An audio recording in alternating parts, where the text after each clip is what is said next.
Good morning. This is all part of a major effort by China's national and provincial governments to develop the world's largest low-altitude economy.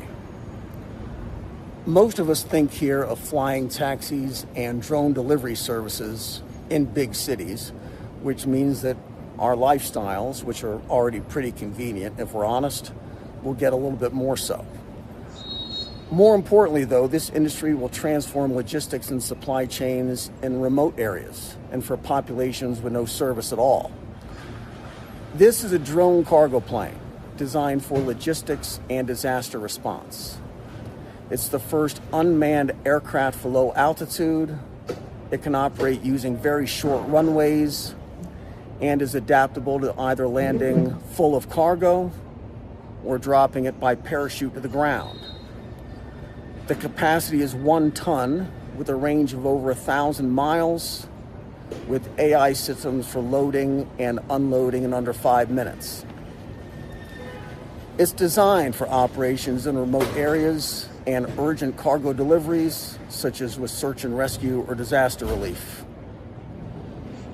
Imagine a place without an airport, so there's no runways. With this thing, the Tianma 100, any road that's just a few hundred meters long is long enough. Supplies, fuel, food, people, products can be flown in and out again. And so this opens up vast areas of the world that have people and a road, but not an airport. In the same week, a different drone validation test.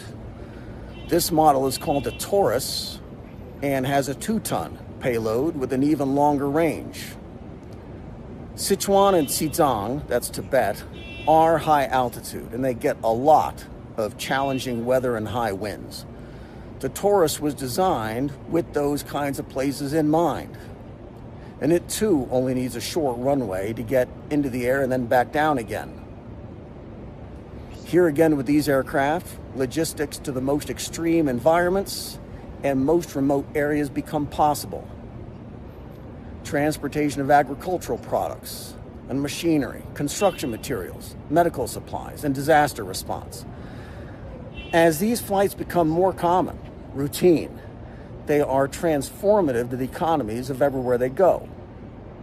So the race is on to build the equipment and the technologies for the industry. By last year, the low-altitude economy in China was already over 1,000 companies, generating $215 billion, and that will more than double in the next decade. This is Honghe in Yunnan. Be good. Thank you for giving us water. Thank you for our families. Now pour your spirit out and bring these nations to the name of Jesus.